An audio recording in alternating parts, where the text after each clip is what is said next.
it's a continuation of the government not really caring about the South West. Our poor transport spending, our poor skills spending, our poor education spending, our poor health spending, we all get below average spend as the South West.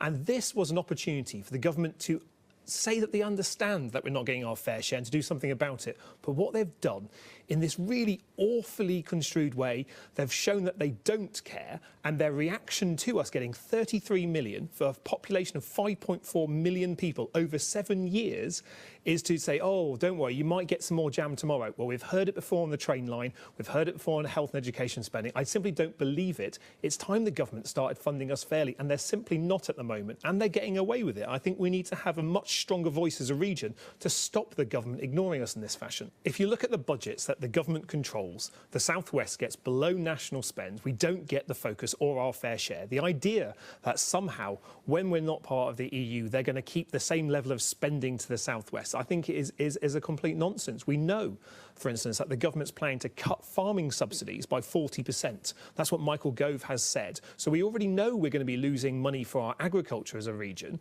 but we're not getting our fair share across any What's Jeremy Corbyn's pledge, just quickly before we move on? Well, we want to replace the funding that the region's got pound for pound, and that's what we've said, and that's why it's really important that, you know, whether it's a Labour government or a Tory government in charge, the South West gets our fair share, and we're simply not getting that at the moment. And I agree with Steve that actually the government should publish that consultation, because I suspect it could be even worse. They could require matched funding for bids. That means the region's got to put up money to get money out of this national fund, and we don't have that funding as a region as it stands at the moment. So I think there's, you know, it's really grim news potentially for the way they've done this, but if they're prepared to rush out an announcement on such a critical area, you know, the Prime Minister can't even bribe Labour MPs properly at this point here. I have no confidence that she's really going to understand the needs of the far South West properly to fund us properly. OK, apparent agreement always. Cue to move on.